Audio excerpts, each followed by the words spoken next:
Friends. Solutions chapter ನಾವು ಶುರು ಮಾಡಿದ್ದೆವು ಕ್ಲಾಸ್ ಒಳಗೆ. ಇವತ್ತು ಏನು ಪಾರ್ಟ್ ಒಳಗೆ ಅದನ್ನು ಸ್ವಲ್ಪ ರಿವೈಸ್ ಮಾಡಿ ಆಮೇಲೆ ಏನದನ್ನು ಅದ್ರ ಮೇಲೆ ಡಿಪೆಂಡ್ ಇರುವಂಥ ನ್ಯೂಮರಿಕಲ್ಸನ್ನು ಸಾಲ್ವ್ ಮಾಡೋವಂಥ. Concentration is very important for solutions. ನೀವು ಯಾವುದೇ ಸೊಲ್ಯೂಷನ್ ತೊಗೊಳ್ರಿ, ನಾನು ನಿಮ್ಮ ಕ್ಲಾಸ್ ಒಳಗಾದರೂ ಅದನ್ನ ಹೇಳಿದ್ದೆ, nothing is pure in this whole universe. ಇಡೀ ವಿಶ್ವದೊಳಗೆ ನಿಮಗೆ ಯಾವುದೂ ಪೂರ್ತಿಯಾಗಿ ಶುದ್ಧವಾದಂಥದ್ದು ಯಾವುದೂ ಸಿಗೋಂಗಿಲ್ಲ. ನಾವು ಪೂರ್ತಿಯಾಗಿ ಡಿಪೆಂಡ್ ಇರೋದು ಸೊಲ್ಯೂಷನ್ಸ್ ಮೇಲೆ. ಸೊಲ್ಯೂಷನ್ ಯಾವುದೇ ಥರದಿರ್ಬೋದು, ಆದರೆ ನಾವು ಉಪಯೋಗ ಮಾಡುವಂಥ ಪ್ರತಿಯೊಂದು ವಸ್ತು ಏನದನ್ನ ಆ ಪ್ರತಿಯೊಂದು ವಸ್ತುನೂ ಒಂದು ಮಿಕ್ಸ್ಚರ್ ಥರ ಇರ್ತದೆ. ಎರಡು ಅಥವಾ ಅದಕ್ಕಿಂತ ಹೆಚ್ಚಿನ ಕಾಂಪೊನೆಂಟ್ಸನ್ನು ಹೋಮೋಜಿನಿಯಸ್ಲಿ ಅಥವಾ ಹೆಟ್ರೋಜಿನಿಯಸ್ಲಿ ಮಿಕ್ಸ್ ಮಾಡಿದ್ದಿರ್ತಾರೆ. ನಾವೆಲ್ಲರೂ ಅದನ್ನ ಉಪಯೋಗಿಸ್ತೀವಿ. ಲೈಕ್ ತಗೊಳ್ರಿ, ನಾ ಈಗ ಸದ್ಯ ಚಾಕ್ ಉಪಯೋಗ ಮಾಡಿರ್ತೀವಿ. ಯೂಶಲಿ ನಾವು ಚಾಕದ ಫಾರ್ಮುಲಾ ಏನು ಬರಿತೀವಿ? ಚಾಕದ ಫಾರ್ಮುಲಾ ಎಲ್ಲರಿಗೂ ಗೊತ್ತಾರೆ. Chalk is made up of limestone. Limestone ಅಂತಂದ್ರೆ ಏನು? CaC ಓದ್ತೀವಿ, ದಟ್ ಈಸ್ ಕ್ಯಾಲ್ಸಿಯಂ ಕಾರ್ಬೋನೇಟ್. ಆದರೆ ನೀವು ಈ ಲೈಮ್ಸ್ಟೋನ್ ಅನ್ನು ಒಂದು ವೇಳೆ ನೀವು ಫಿಸಿಕಲಿ ಅಥವಾ ಕೆಮಿಕಲಿ ಅನಲೈಸ್ ಮಾಡಿ ನೋಡಿದ್ರಿ ಅಂತಂದ್ರೆ ಇದರೊಳಗೆ ಪ್ಯೂರ್ಲಿ ಕ್ಯಾಲ್ಸಿಯಂ ಕಾರ್ಬೋನೇಟ್ ಇರಂಗಿಲ್ಲ. ಕ್ಯಾಲ್ಸಿಯಂ ಕಾರ್ಬೋನೇಟು, ಅದ್ರ ಜೊತೆಗೆ ಸ್ವಲ್ಪ ಮಡ್ಡು, ಅದ್ರ ಜೊತೆಗೆ ಸ್ವಲ್ಪ ಫಿಲ್ಲರ್ಸು, ಇದನ್ನೆಲ್ಲನೂ ಅದರೊಳಗೆ ಆ್ಯಡ್ ಮಾಡಿದ್ದಿರ್ತಾರೆ. ಸೊ ಇದರರ್ಥ ಈ ಚಾಕ್ ಆದರೂ ಸಹಿತ ಒಂದು ಪ್ಯೂರ್ ಸಬ್ಸ್ಟೆನ್ಸ್ ಅಲ್ಲ. ಇದೇನು ಬೋರ್ಡ್ ಯೂಸ್ ಮಾಡಿರ್ತೀವೋ ಇದು ಪ್ಯೂರ್ ಸಬ್ಸ್ಟೆನ್ಸ್ ಅಲ್ಲ.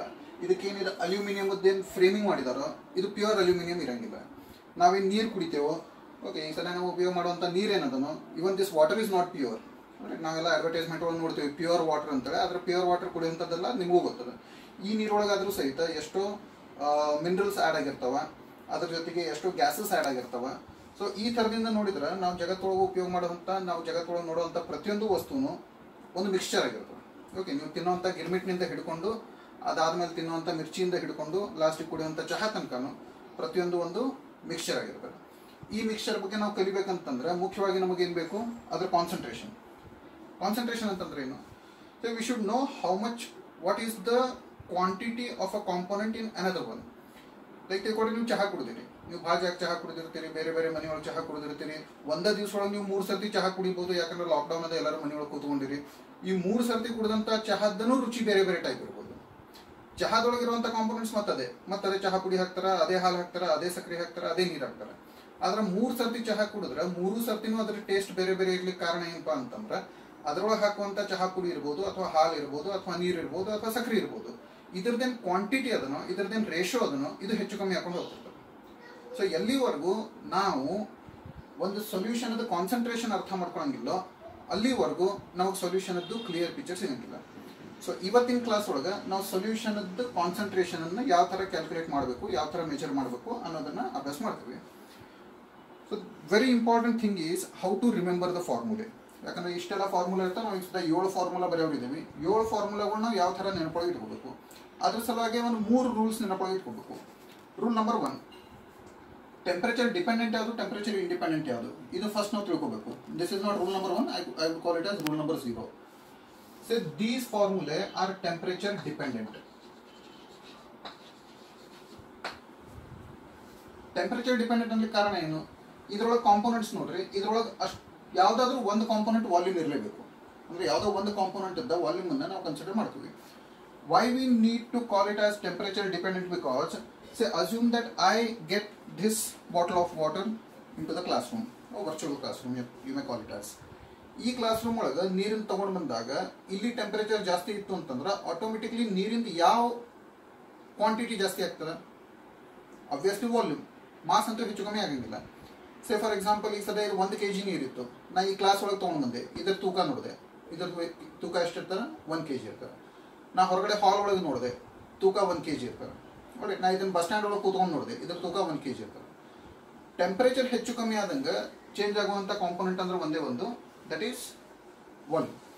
ಸೊ ಯಾವುದ್ರೊಳಗೆ ನಿಮಗೆ ವಾಲ್ಯೂಮ್ ಕಾಣಿಸ್ತದೋ ಅದು ಟೆಂಪರೇಚರ್ ಡಿಪೆಂಡೆಂಟು, ಯಾವುದ್ರೊಳಗೆ ವಾಲ್ಯೂಮ್ ಇರಂಗಿಲ್ಲೋ ಅದು temperature independent. Okay, so this is number 1. Now whenever we write a formula of concentration, always remember there are 2 components, numerator and denominator. Numerator should be always solute. Numerator should be always solute and denominator should be always solution. Okay, denominator ನಾವು ಯಾವಾಗಲೂ ಏನಂತ ತಗೋತೀವಿ? Solution ತಗೋತೀವಿ, accept one, that is molality. Molality ಒಳಗೆ ನಾವು ಡಿನಾಮಿನೇಟರ್ನ solution ತಗೊಳ್ಳೋ ಬದಲಿ solvent ಅಷ್ಟೇ ತಗೋತೀವಿ. ಓಕೆ, ಅದ್ರ ಕಾರಣ ಏನಂತ ಆಮೇಲೆ ನಾವು ಅದನ್ನು ನೋಡ್ತೀವಿ. So numerator should be always solute, denominator should be always solution. This is number 1. Wherever there is percentage, we should multiply it by 100. Wherever there comes percentage, we should multiply it by 100. This is rule number 2. And rule number 3 is wherever the word mole comes, it may be molality, it may be molarity, or it may be mole fraction. ಎಲ್ಲೆಲ್ಲಿ mole ಅನ್ನುವಂಥ ಶಬ್ದ ಬರ್ತದೋ ಅಲ್ಲಿ ನಾವು ಏನು ತಗೋಬೇಕು, number of moles. Number of moles ಅನ್ನ ನಾವೇನು ಬರಿತೀವಿ, ಎನ್ ಅಂತ ಬರೀತೀವಿ. So remember these 3 rules. Rule number 1, numerator should be solute and denominator should be solution except molality. Rule number 2, wherever there is percentage, say for example percentage volume by volume, percentage mass by volume, and percentage mass by mass. ಈ 3 case ನೊಳಗ ನಾವೇನು ಮಾಡ್ತೀವಿ, multiply it by 100. ಇದನ್ನ 100 ಜೊತೆ ಗುಣಿಸ್ಕೋತೀವಿ. And rule number 3, wherever the word mole comes, like in case of molarity, mole fraction, and molality, we take number of moles of the solute. So if you remember these 3 rules, we can write formula for all these components, all these quantities. Let's take first one. When I write formula for this is percentage volume by volume. So rule number 1 ನೋಡೋಣ. Numerator ಏನಿರಬೇಕು, volume ಇರಬೇಕು. Denominator ಏನಿರಬೇಕು, ಅದು volume ಇರಬೇಕು. ಈಗ ಹೇಳ್ರಿ, ನ್ಯೂಮರೇಟರ್ದೊಳಗೆ volume of what, it should be always volume of solute. ನಾವು ವಾಲ್ಯೂಮ್ ಆಫ್ ಸೊಲ್ಯೂಟ್ ಅನ್ನ 2 ಇಂಡಿಕೇಟ್ ಮಾಡೋದಂತೆ. ಇನ್ನು ಇದನ್ನ ಹೆಂಗೆ ನೆನಪು ಇಟ್ಕೊಳ್ಬೇಕು, ಯಾವ್ದನ್ನು 1 ಅಂತ ತಗೋಬೇಕು, ಯಾವ್ದನ್ನು 2 ಅಂತ ತಗೋಬೇಕು. ಸೊ ಈಗ ಸದ್ಯ ನಾನು ನಿಮಗೆ ಶುಗರ್ ಸೊಲ್ಯೂಷನ್ ಮಾಡಿಕೊಡ್ರಿ ಅಂತಂದೆ ಅಂತಂದ್ರೆ, what you take first? You take sugar or you take water? Obviously you take water first. ನೀವು ಒಂದು ಟಮ್ಲರ್ ಒಳಗೋ, ನೀವು ಒಂದು ಗ್ಲಾಸ್ನೊಳಗೋ ನೀರು ತಗೋತೀರಿ, ಆ ನೀರೊಳಗೆ ಸಕ್ಕರೆ ಹಾಕ್ತೀರಿ. ಸೊ ಫಸ್ಟ್ ತಗೊಳ್ಳೋದು ನೀರು, ದಟ್ ಈಸ್ ಸಾಲ್ವೆಂಟ್. ಆಮೇಲೆ ತಗೊಳ್ಳೋದು solute, that is sugar. So ಈ ಥರದಿಂದ ನೆನಪೊಳಗೆ ಇಟ್ಕೊಟ್ರಿ. This is just a conventional method of writing the formulae. ನೀವು ಹಿಂಗೆ ಬರಿಬೇಕಂತ ಏನಿಲ್ಲ. Right, you can simply write it as V of solute ಅಂತೂ ಬರಿಬಹುದು for convenience. Okay, just to abbreviate the things, just to reduce the writing work, what we do is we take it as V2. And what should be there in the denominator? It should be always solution. So we followed first rule here. Okay, second rule we apply here. Since it is percentage volume by volume, we multiply it by 100. So we get the formula of percentage volume by volume as volume of solute divided by volume of the solution into 100. Now the question comes, what should be the unit of this? Either unit ಏನಿರಬೇಕು, ಇದಕ್ಕೆ ಯಾವುದೇ ಥರದ unit ಇರಂಗಿಲ್ಲ, because this is ratio of the same quantities, same physical quantities. So volume ಅದೇನು litre ಅಂತ ಅನ್ಕೊಳ್ರಿ, denominator ಒಳಗೂ litre ಇತ್ತು, litre cancel ಆಯಿತು. Okay, so it will be just say 23%. Okay, so ನೀವು ಆಲ್ಕೋಹಾಲ್ ಕಂಟೆಂಟ್ಸ್ ನೋಡಿರ್ಬೋದು. ಈಗ ಸದ್ಯ ನೀವು ಕೊರೋನಾ ವೈರಸ್ ಬಗ್ಗೆ ಕೇಳಿರ್ತೀರಿ. ಕೊರೋನಾ ವೈರಸ್ನ ನಾವು ವೈರಸ್ನಿಂದ ನಮ್ಮನ್ನು ನಾವು ಕಾಪಾಡ್ಕೋಬೇಕು ಅಂತಂದ್ರೆ we should use hand sanitiser. ಅದ್ರೊಳಗೆ ಅವ್ರು ಹೇಳಿರ್ತಾರೆ ಆಲ್ಕೋಹಾಲ್ ಬೇಸ್ಡ್ ಹ್ಯಾಂಡ್ ಸ್ಯಾನಿಟೈಸರ್. ಅದ್ರೊಳಗೆ ಅವ್ರು ಹೇಳ್ಬೇಕಾದ್ರೆ ಹೇಳ್ತಾರೆ 62% ಆಲ್ಕೋಹಾಲ್ ಬೇಸ್ಡ್. ಈಗ 62% ಆಲ್ಕೋಹಾಲ್ ಬೇಸ್ಡ್ ಅಂದ್ರೆ ಏನಿರ್ತಾರೆ ಹೇಳ್ರಿ, ಅದ್ರೊಳಗೆ 62 ಮಿಲಿಲೀಟರ್ಸ್ ಆಫ್ ಆಲ್ಕೋಹಾಲ್ ಇದ್ರೆ 100 ml ಇದು ಏನಿರ್ತದೆ ಸ್ಯಾನಿಟೈಸರ್ ಇರ್ತದೆ.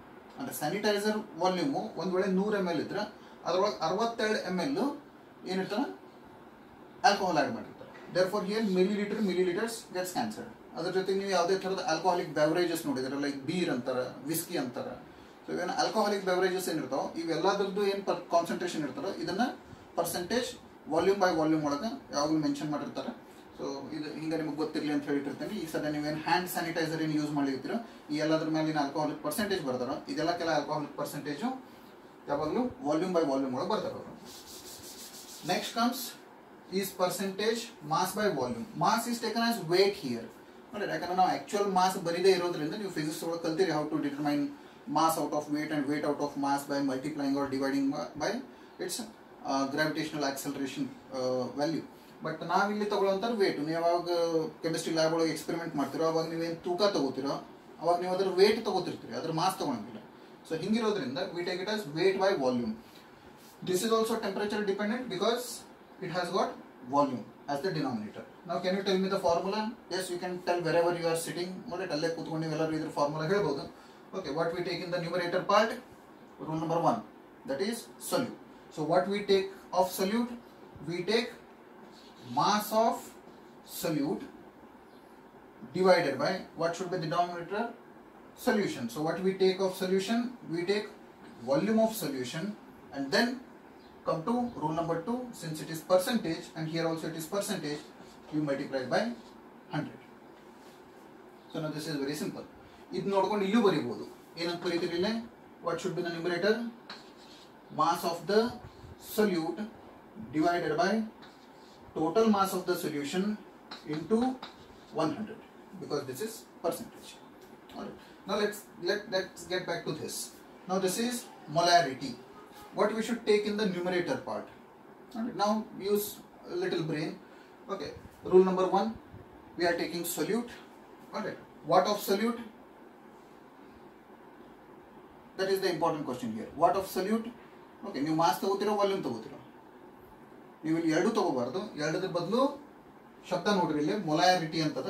So I have written rule number 3, wherever there is mole, it should be number of moles. So I take number of moles of solute to indicate solute divided by, what we should divide it by? We should divide it by, ಇದನ್ನು ಹೆಂಗೆ ಗೊತ್ತಾ ಹಿಡಿತೀರಿ? ಇದನ್ನು ಗೊತ್ತಾ ಹಿಡಿಬೇಕಂತಂದ್ರೆ ಸ್ವಲ್ಪ ಇಲ್ಲಿ ಮೇಲೆ ಹೋಗಿ ನೋಡ್ಬೇಕು. Temperature dependent. ಟೆಂಪರೇಚರ್ ಡಿಪೆಂಡೆಂಟ್ ಅಂದರೆ ಇದೇನಿರಬೇಕು? ಯಾವಾಗಲೂ ವಾಲ್ಯೂಮ್ ಇರಬೇಕು. Volume of the solution in liters. Alright, it's a universal law. It's a universal, I mean, it is.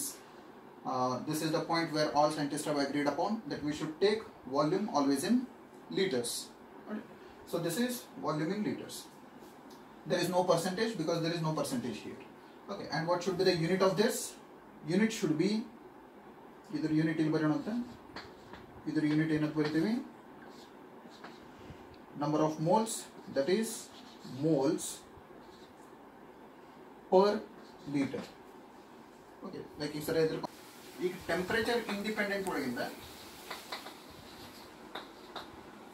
ಮೂರನೇ ತಗೊಳ್ಳೋಣ, that is molality. Molality ಜೊತೆ ಡೀಲ್ ಮಾಡಬೇಕಾದ್ರೆ ಒಂದು ಸ್ವಲ್ಪ ಕೇರ್ಫುಲ್ ಆಗಿರಬೇಕು. As we know, rule number 1, numerator should be always solute. Now what we take of solute?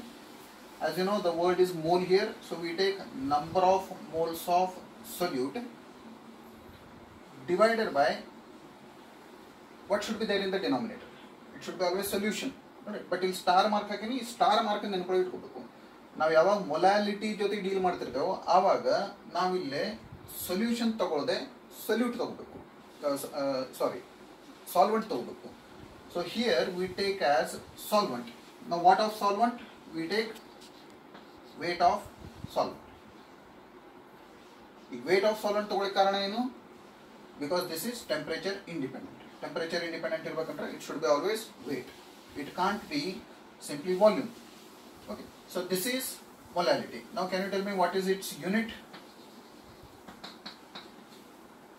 Unit is very simple. So this is moles divided by, it is kg of solvent. So unit is moles per kg of solvent.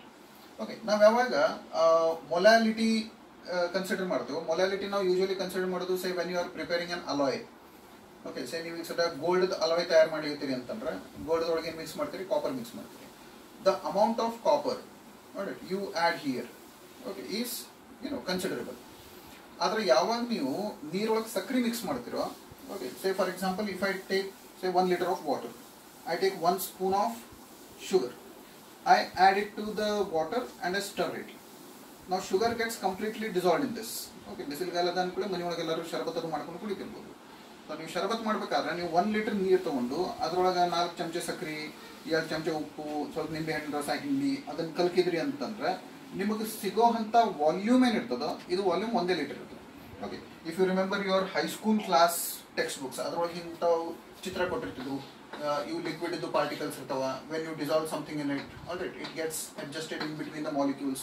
Intermolecular space ಜಾಸ್ತಿ ಇರೋದ್ರಿಂದ ಅದರೊಳಗೆ ಸೊಲ್ಯೂಟ್ದು particles ಅಲ್ಲಲ್ಲೇ adjust ಆಗಿ volume ಅಷ್ಟೇ ಉಳಿತದೆ. So volume ಒಂದೇ ಉಳಿಯೋದ್ರಿಂದ ನೀವು ಇಲ್ಲಿ ಕಾನ್ಸಂಟ್ರೇಷನ್ ಕ್ಯಾಲ್ಕುಲೇಟ್ ಮಾಡ್ಲಿಕ್ಕೆ ಆಗಿಲ್ಲ.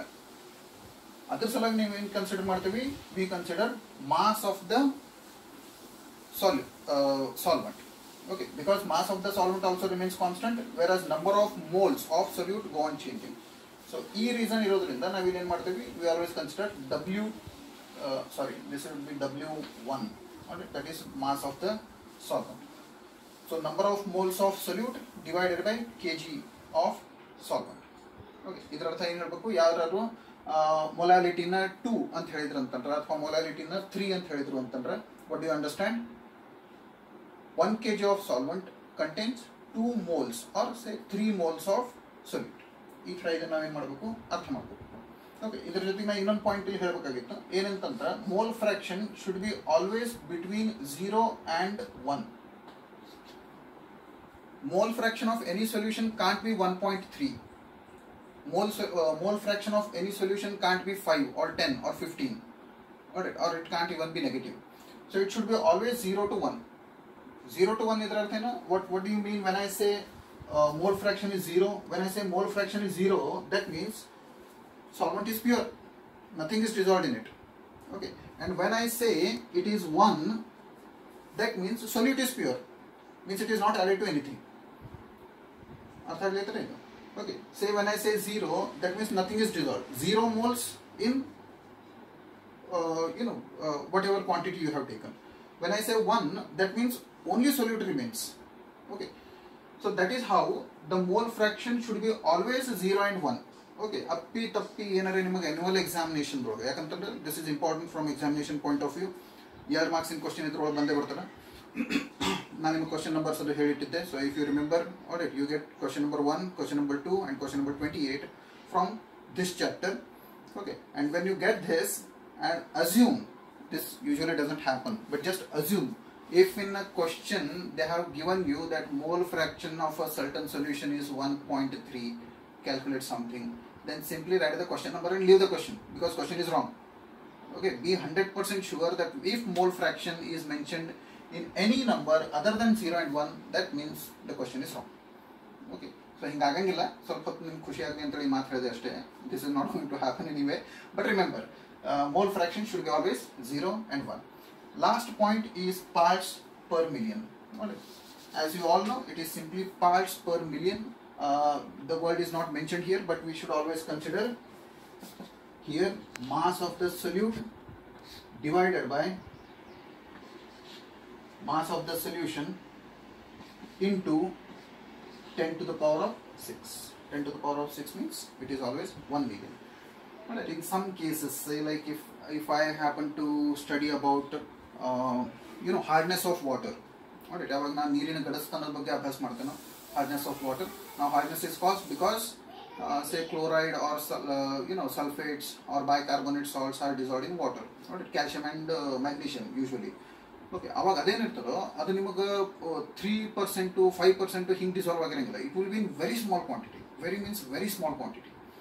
And to mention this we should have a still accurate unit, and that accurate unit is parts per million. ನೋಡಿ, ನೀವು ಬಯಾಲಜಿದೊಳಗೆ ಎನ್ವೈರ್ಮೆಂಟಲ್ ಸೈನ್ಸ್ ಕಲ್ತೀರಿ, ನೀವು ಐ ಥಿಂಕ್ 10th ಸ್ಟ್ಯಾಂಡರ್ಡ್ ಒಳಗೂ ಇದ್ರ ಬಗ್ಗೆ ಕಲ್ತಿದ್ರಿ, ಸೆಕೆಂಡ್ ಇಯರ್ PUC ಒಳಗೂ ಕಲಿಯೋರು ಇದ್ರಿ. ಏನಂತಂದ್ರೆ DDT goes on getting accumulated in the organisms in various steps of the food chain. ಇದೇನು ಫುಡ್ ಚೈನ್ ಒಳಗೆ ನಾವು ಆರ್ಗಾನಿಸಮ್ಸ್ ಒಳಗೆ ಅಕ್ಯುಮುಲೇಟ್ ಆಗುವಂಥ DDT ಕಾನ್ಸಂಟ್ರೇಷನ್ ಕ್ಯಾಲ್ಕುಲೇಟ್ ಮಾಡ್ತೇವೆ, ಅದೇನು KG ಗಟ್ಟಲೆ ಕುಡ್ಕೊಳಂಗಿಲ್ಲ ಬಾಡಿದೊಳಗೆ. ನೋಡಿ, ಹಿಂಗೆ ಅನ್ಕೋಬೇಡ್ರಿ DDT ನಮ್ಮ ಶರೀರದೊಳಗೆ ಜಾಸ್ತಿ ಆಗಿದ್ರೆ ಅರ್ಥ ಈ 60 kg 65 kg ಬಾಡಿದೊಳಗೆ 4 kg DDT ತಿನ್ಕೊಳ್ಳೋದು ಹಿಂಗಂತೂ ಸಾಧ್ಯನೇ ಇಲ್ಲ. ಓಕೆ, ಅದು ಕುಡ್ಕೊಳ್ಳೋದು ಭಾರಿ ಕಡಿಮೆ ಕ್ವಾಂಟಿಟಿ ಒಳಗೆ. ನೋಡಿ, ಯೂಶುವಲಿ ಇಟ್ ಈಸ್ 1 ppm ಅಂತ 1 part per million. ನೋಡಿ, when I say in my body there are 6 ppm of DDT, that means if you happen to divide my body into 1 million equally weighing components, then 6 out of these 1 million components will be of DDT. So ಈ ಥರ ಭಾಳ minute quantities ಏನಾದರೂ ನಾವು calculate ಮಾಡೋದಿತ್ತು ಅಂತಂದ್ರೆ we use parts per million. So this is weight of solute divided by weight of the solution into 10 to the power of 6. So this is again unitless because this is say grams or kilograms or whatever you take Okay, they get cancelled.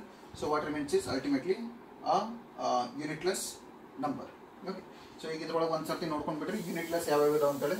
Unitless ಇರುವಂಥದ್ದು ಒಂದು percentage volume by volume, ಇನ್ನೊಂದು percentage mass by mass ಅಥವಾ weight by weight, ಇನ್ನೊಂದು ಅಂತಂದ್ರೆ parts per million and mole fraction. Okay, so 1, 2, 3, 4 ಈ 4 ಏನಿದಾವೆ okay ಇವು unitless ಇದಾವೆ. ಉಳಿದದ್ದೆಲ್ಲದಕ್ಕೂ unit ಬರೆಯೋದು ಭಾಳ ಮಹತ್ವದ್ದು. Because in science always remember, if you don't write unit then it has no meaning. Right, college start ಆದಮೇಲೆ ನಿಮಗೆಲ್ಲರಿಗೂ ಕಾಲೇಜ್ ಎಂಟರ್ ಆಗಬೇಕಾದ್ರೆ ಎಲ್ಲರಿಗೂ ಒಂದು 10 ಕೊಡ್ತೇವೆ ಅಂತ ನಾವು ಏನಾರ ಹೇಳಿದ್ರೆ, alright, you should not be either happy or sad because you don't know what those 10 are. Alright, I may be meaning 10 chocolates, then you should be happy. Alright, if I say 10 worksheets, I'm still sure that you will be very happy to receive 10 worksheets. So let's stop today's class here. Due to some limitations, we are not face to face, but remember, my friends, remember my children, we all teachers are missing you like anything, and I'm 100% sure you two are missing us equally. Okay, very soon we'll be getting back to the college. Very soon we'll start our regular process of learning, but till then let's not stop this process of learning. Let's keep learning. Let's remember knowledge is power, and let's keep getting ourselves empowered. Thank you very much. We'll see you again in next class.